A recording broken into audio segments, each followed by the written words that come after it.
I did all the things for her at 16 years old. And thinking of her as a yoga teacher, my expectation was that she was going to be this kind-hearted person, and that is not what I got. I got to see a very different, kind of like darker side of her personality. Welcome to the Psychology and Manifestation Podcast with your host, Sudane Firestar. Discover how to tap into the power of science and spirituality, the practical and the magical, to create the life of your dreams on your terms. Let's get into it. Welcome, lovely, to another episode of Psychology and Manifestation with your host, Sudane Firestar. I am so happy you're here. So today is going to be the first episode of the POPP series, and POPP in this instance stands for Peace Out to People Pleasing. We're popping off. We're celebrating the end of your people pleasing days because you're ready to live life on your own terms. And the topic that we're going to be covering today is aggressiveness versus assertiveness. And it's so important to recognize the difference between these two styles of communication, because for the longest time, I was held back from speaking up for myself and setting boundaries because I had no idea what the difference was. And it's like, how can you be more assertive if you don't even know what that looks like? And when I was growing up, I had people who used to encourage me to speak up for myself. They provided suggestions for how I should communicate to get my wants and needs met, but I felt like the suggestions were oftentimes aggressive in nature, and that just did not work with my personality style. I'm just not an aggressive person in general, and it didn't feel authentic to me. And if you're thinking in a law of attraction mindset and manifesting your desires, a lot of that comes from following your intuition and letting your intuition guide you to take inspired action. So when you're taking actions in your life, those are coming from an aligned place, and what that means is that they are things that don't feel so hard to you. They're things that you want to do, not necessarily things that you feel like you need to do, because you've listened to your intuition, like you've let it guide you to your next steps, and so they feel good on you. You're like, yes, this is for me, this is right for me. And the thing about looking outward rather than inward for the answers for what you need to be doing in your life and the action steps that you need to take is that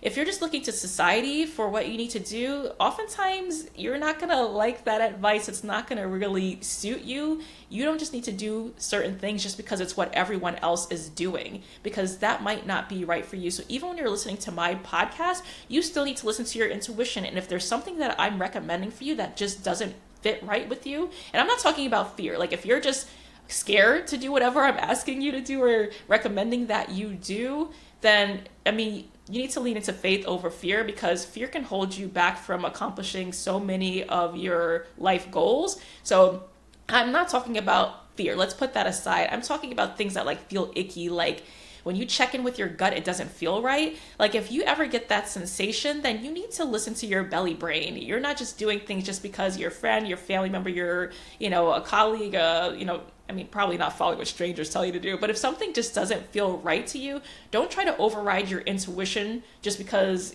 someone else told you that was the right thing to do. Anyway, that's a little bit of a tangent, but basically, I did not feel comfortable speaking up in a certain way. And the way that I was able to begin doing that is when I had a clear idea of what the difference was between assertiveness and aggressiveness and communication style. So when you're overcoming people pleasing, this is an excellent place to start. All right? So that you can start kindly setting boundaries for yourself and speaking up for yourself in an effective manner. But before we get into the main part of today's episode, let's just have a chat. So I dropped my daughter off to daycare. I went to Starbucks. Whenever I can, I love to drop by our neighborhood Starbucks. The baristas are so kind, so sweet. I love them. They're amazing. And I got my Starbucks venti iced shaken espresso today with oat milk and 1 pump of the classic. I try to switch things up sometimes. Sometimes I get cold brews, but today I got the shaken espresso. I really wanted a big infusion of espresso this morning. I love my espresso. I love my caffeine. Okay. And also one of the sweetest things about the baristas is that they love my daughter, and they recognize my name. So if I put in an order in advance and then I show up to pick it up, they already have a free birthday pink cake pop ready on standby for my daughter. And if I come in without her, like she's the star of the show, I come in without her, they're like, where is she? Like she's the highlight of our morning. Like they're not as excited to see me, but that's okay. I just love them so much. Whatever anyone says about Starbucks, I really love the community vibe that they provide for us. And oh man, like this is the last week of summer break for my school psych position. So I will be returning to my school psych position next week. And also my daughter is starting her first like real school schedule. She's transitioning into a different program. She's going to what I call big girl school. And I'm so excited for her. But also, watching her grow up so quickly, time is passing so fast. And I just remember when I dropped her off to daycare when she was a little over a year old for the first time and sitting like at my school psych position for some PDs in a big old cafeteria in front of a new colleague who was a stranger to me, and just tears streaming down my face when I got that first notification about how my daughter was doing. And it was like a picture of her in a swing at the playground, my little big girl, like, oh my goodness. But I was sad because I was waiting like for half the day to hear from them. And this was the first time I had left her with strangers. I didn't know them, so it was hard to separate myself from her in that way and to have faith that everything was going to work out, and it absolutely did. And so we're going to go through that process again next week, and I will fill you in on what that process was like. And there might be a puddle of tears on my laptop keyboard, just saying. All right, let's get into it. Okay, so now let's get into the meat and potatoes of this episode. So today I'm going to be talking about 3 different types of communication styles. And, there are like 2 types of communication styles. We're talking about aggression versus assertiveness, but I'm going to be breaking down aggression into 2 different types of aggression because one, you've probably heard of it, passive aggressive communication. And I'm going to be also I'm going to differentiate by calling the other form of aggressive communication active aggressive communication. And then the third type that I'm going to be focusing on is assertive communication. I'm not really going to be diving too much into like passive communication styles because really I think where the confusion lies and where people have the most difficulty beginning to be able to speak up for themselves and to set healthy boundaries is with assertiveness and aggressiveness. Like as I mentioned, I struggled to speak up for myself because I didn't want to be aggressive and I didn't really have clear examples of what it meant to be assertive. Like I really didn't know what it meant to be assertive and what does that look like and how am I able to still speak up for myself while still being authentic and being my authentic self, who I truly am. Okay, so let's dive into active aggression first. So when you're thinking about active aggression, that is more of that direct aggressive behavior. So you might be familiar with seeing people who are yelling, cursing, threatening, attacking the other person. And oftentimes when they're attacking the other person, they're like, you this, you're that, so they're using a lot of you statement. They're criticizing, they're belittling. Like really, when they are communicating with someone else, they don't really care about the other person's needs. The only person's needs that matter to them are their own, and they're going to do what it takes to achieve their desired outcomes. Like it's not really about kind of a mutual win, like, win-win scenario. It's more of like a win-lose type of situation. And really, they're going to do what they can to dominate that other person and get their way. And so, this is the type of style of communication that I really wanted to avoid. Like, I never wanted to be the type of person that came at anyone aggressively, yelling at them or making them feel bad. Like, that's just not my style. And also, if we want to have harmony in our lives, using verbal communication that is aggressive is not going to really yield our desired outcomes, and it's really going to damage a lot of relationships. So that's what I mean by active aggression and an actively aggressive communication style. So to really drive home this point, I'm going to give you some examples really within my own life, because I started to notice a pattern starting from when I was really young, especially in workplaces where I felt like my supervisor, or not like I felt like they genuinely were being actively aggressive to me in their communication styles to get what they wanted. And in another episode, I'll talk about why I think that was. But yeah, like let's start. I'm going to tell the story about when I was 16 years old where I first had this type of experience. When I was 16 years old, I had what I would consider to be one of my first real jobs. And I had an off the books type of job. And the woman that I worked for, she needed a personal assistant. And so she decided to hire me as her personal assistant. And I had had some familiarity with her before I started working for her because she was someone who was like friendly with a family friend of ours. And my first experiences with her were actually with her teaching yoga. She was a yoga teacher, but her primary work was that of someone who worked in the music industry at that time. So she worked in the music industry and she needed a personal assistant. And so I wound up being someone who was going to help her in her home with whatever she needed in her home. So that meant if she wanted someone to wash her dishes, I was going to be the one washing her dishes, running errands for her, but also doing like, professional things. If she needed, checks deposited or she needed me to, schedule appointments for her, I did all the things for her at 16 years old. And thinking of her as a yoga teacher, my expectation was that she was going to be this kind-hearted person, and that is not what I got. I got to see a very different, kind of like darker side of her personality, and it was astonishing to me. And that was my first experience with having someone who was aggressive towards me in the workplace. And unfortunately at that time, because I was young and I had, struggled with people pleasing and, wanting to be the good girl, I just had no idea how to defend myself. And, so her behavior included like, nothing I ever did was good enough for her. Like, even if I fulfilled her request, like it still was to her like subpar and not enough. And she would like berate me and yell at me. And at some point, she even explained her like excuse for her behavior. And her excuse was that like, this is how it is in the music industry. And this is how she had been treated and she got through it. And so this is how she was training me, to, I guess, tolerate this kind of verbally abusive treatment. Honestly, it was really rough. And when I look back on how much I was willing to accept for this type of role and how much I did, and sometimes I stayed late and I didn't even make any overtime. She didn't like pay me for staying late to get things done for her. And it was just like a really terrible first experience. But that so that's a form of that verbal aggression, that actively verbal aggression when like, the person like belittles you, like you can never do anything right or meet their expectations. Like they yell at you, like she would yell, she would curse. So she would just like fly off the handle and go off on me. And that was the beginning of, my experiences in the workplace. And I have multiple experiences since then when that's how I was treated by my supervisors.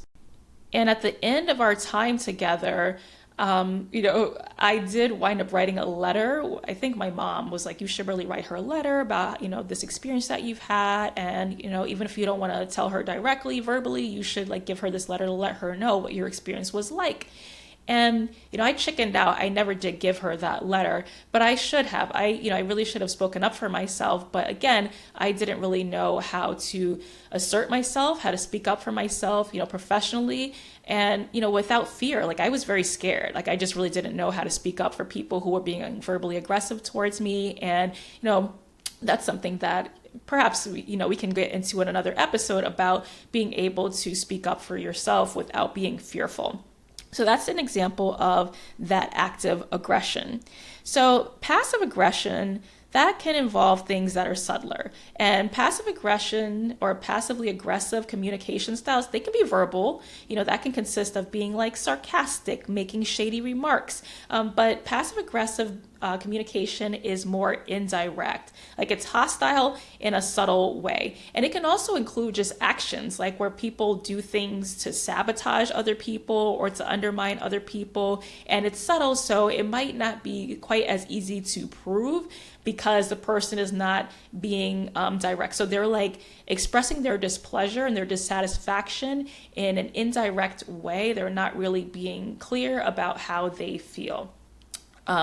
So let's see, what are the examples that I can give you for verbal passive aggressive behavior? So if we're talking about like the verbal versions, right? So that might be something like if someone gives someone a gift that's like a mug and they feel like that's, they're not happy with that gift. They might say, oh great, another mug.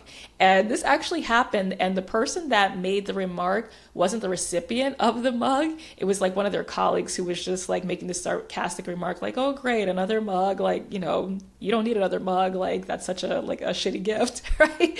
But so it was like very rude, but that's like passive aggressive, right? Like they didn't outwardly say anything nasty, but that like shady remark or that sarcastic remark is rude, and it is aggressive in a passive way.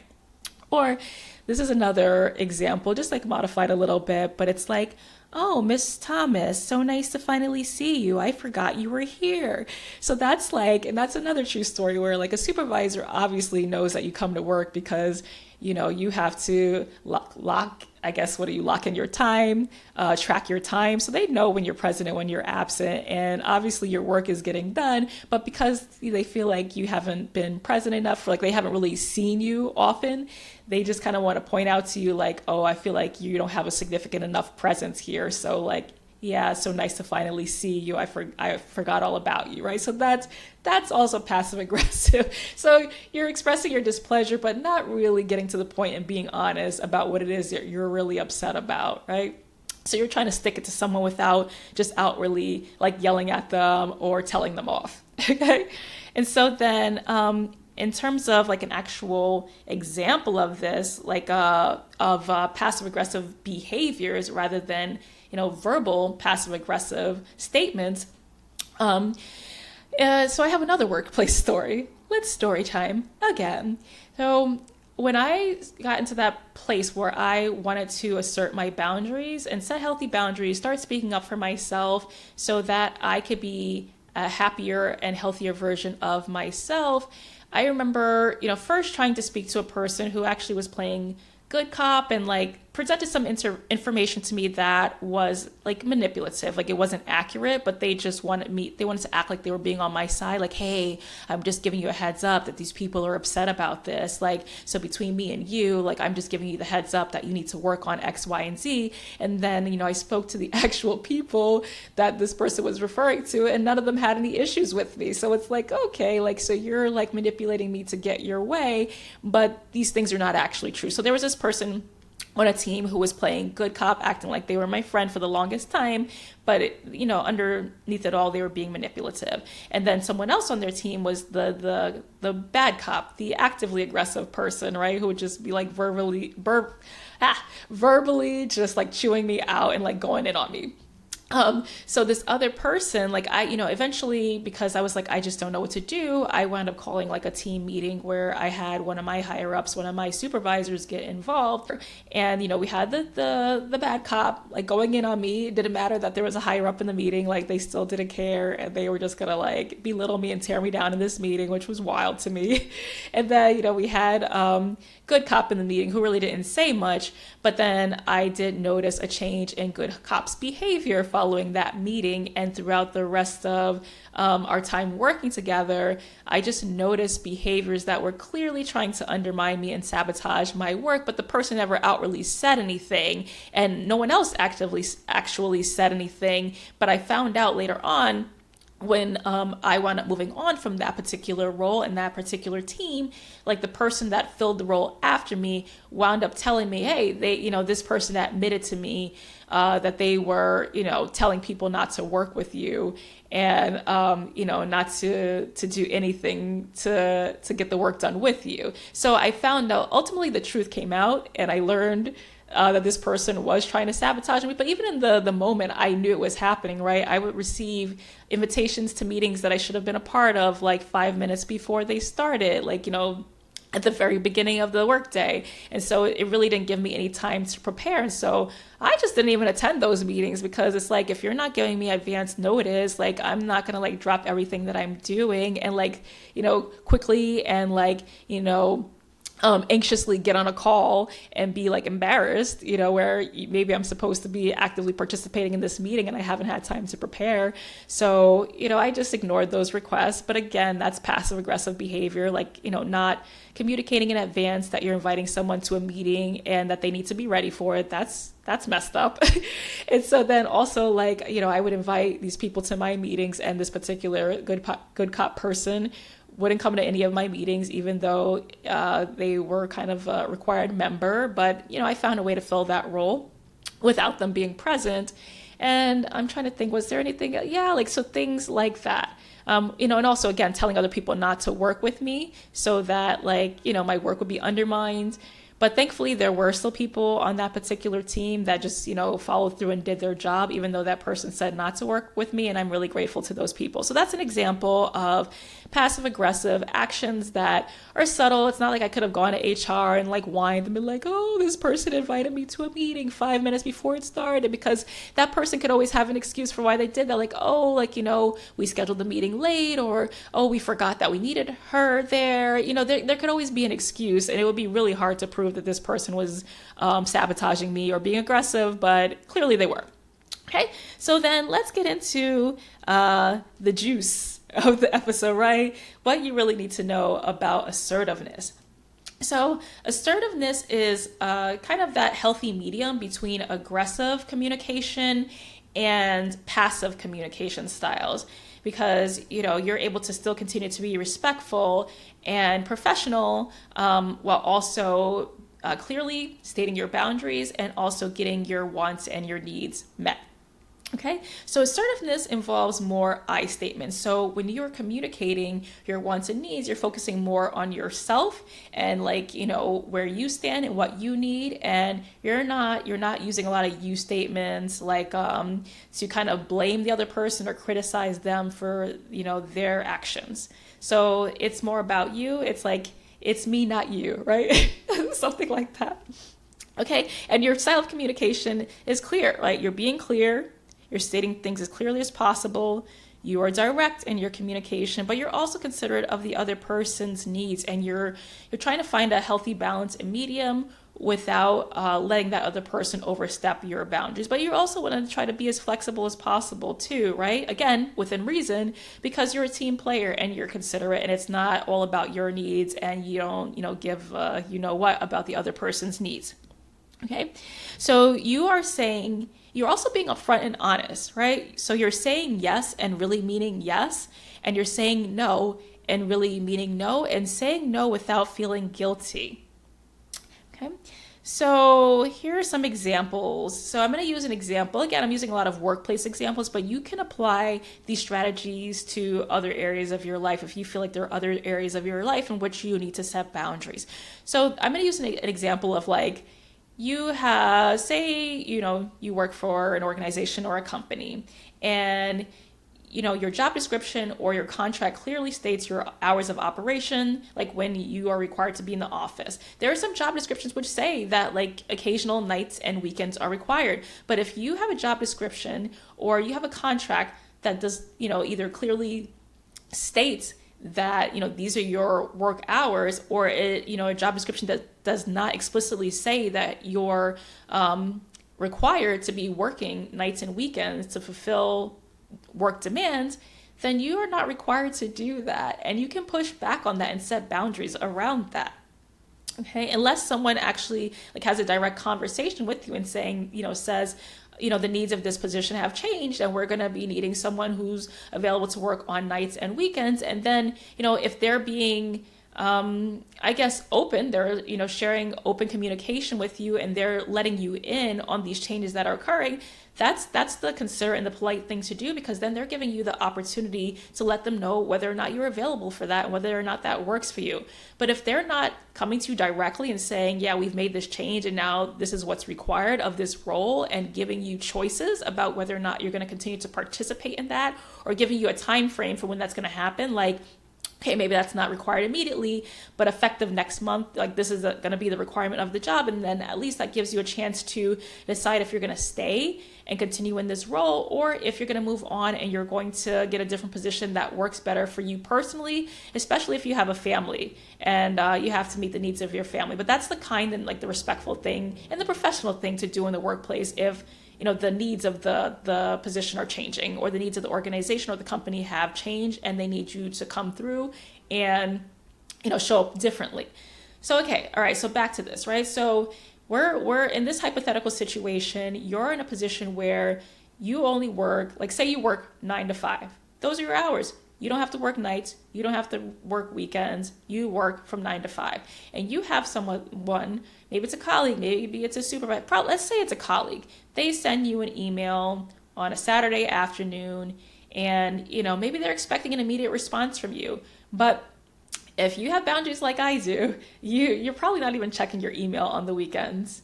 Okay, you have those notifications. You have do not disturb for certain hours on your email accounts on your phone. You're not even seeing these notifications, and you're not taking time to go tap on the app and see if someone emailed you on a Saturday, because those are not your work hours. And that's, and if it's an emergency too, and if people need to reach out to you, they really shouldn't be sending you an email. Hopefully they have your phone number and they can pick up the phone and call if it's really that serious, or they can send you a text message to reach you directly. But otherwise, emails should not really be reserved for emergencies. There should be other ways of getting in touch with you outside of email. Anyway, so back to this email scenario. So, this person sent you an email on a Saturday, and maybe they're expecting an immediate response because they're used to instant gratification. And you wait and you respond to them, or you're planning to respond to them on Monday. But maybe you see them before you checked your email inbox. There are people who their days don't start off that way because they don't feel like that's the most effective use of their time. So they might start off doing their work differently, but they have a set time of day when they're going to get to their email. So maybe that's you.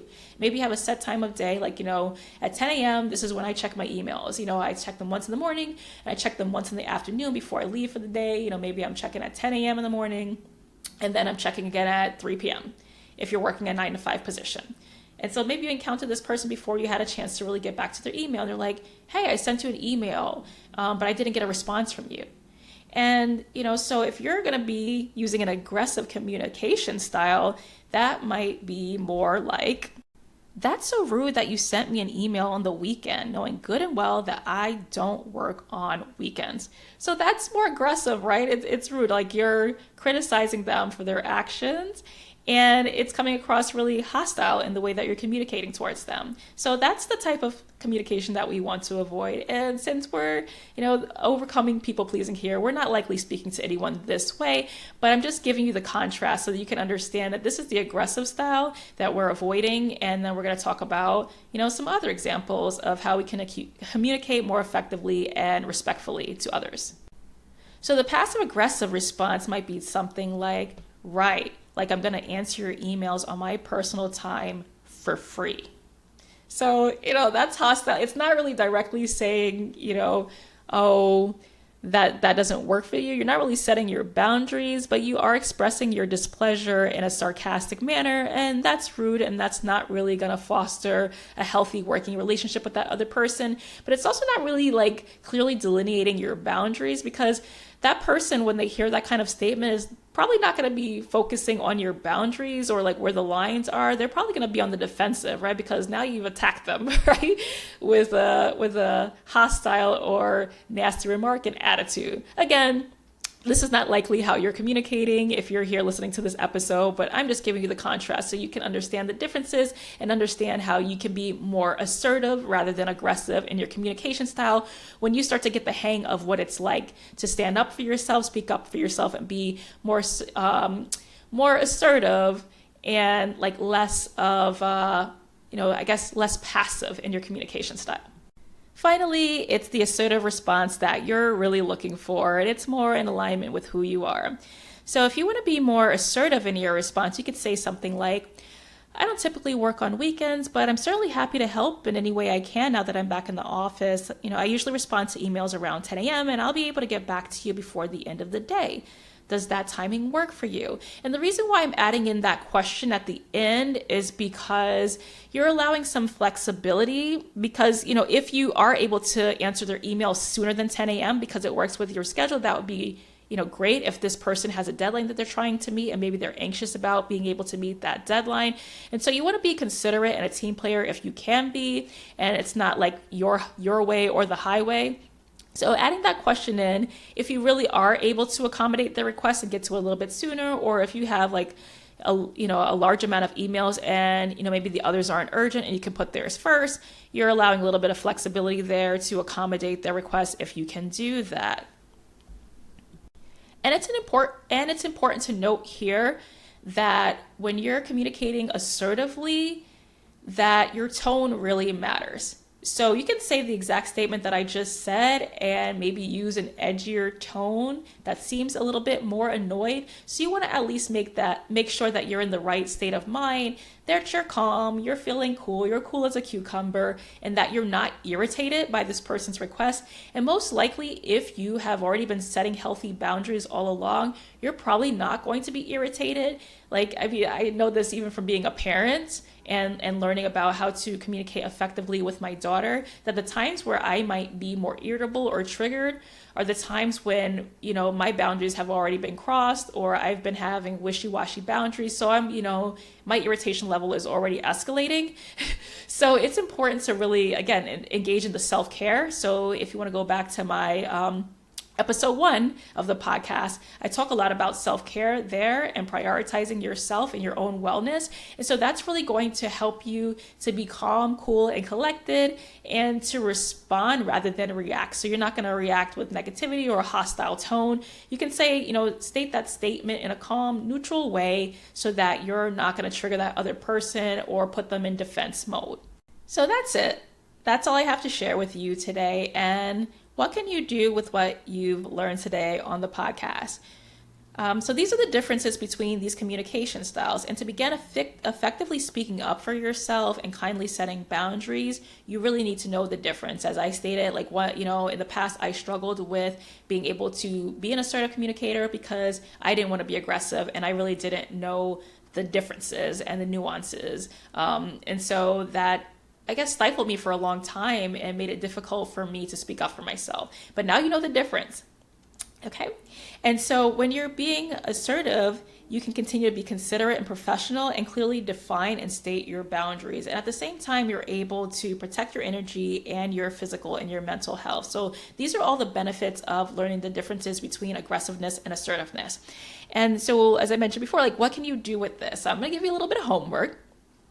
So I want you to start by taking some time to consider the differences among these different communication styles and come up with examples of each of them based on what you've experienced in your own life. Can you think of situations where either you've used one of these styles or there are people in your life that are more inclined to use one of these styles? And if you can think of those specific people, who are the people in your life who align with each of these communication styles? And how would you describe your own communication style, your dominant communication style? And if you're not being assertive in your communication style, how would you like to communicate differently going forward to be more assertive so that you can ensure that you are creating and establishing healthier boundaries for yourself? And, try to determine in which areas of your life you need to be more assertive in. So you could be someone who has healthy boundaries and is assertive in one area of your life and not in another. So maybe you are very good at being assertive and effectively communicating your needs with your partner or your child or with your family members, but you're not in your workspace, right? At work, maybe that's a bit more challenging for you. So, boundaries are not universal. It's not because you set boundaries in one area that you have healthy boundaries in another. So this is a good opportunity for you to reflect on your life overall and to see, what are the areas that I need to work on so that I can be more assertive in all the areas of my life to ensure that, I'm living life in alignment. I'm happy, I'm fulfilled, and I'm living my best life and living life on my terms.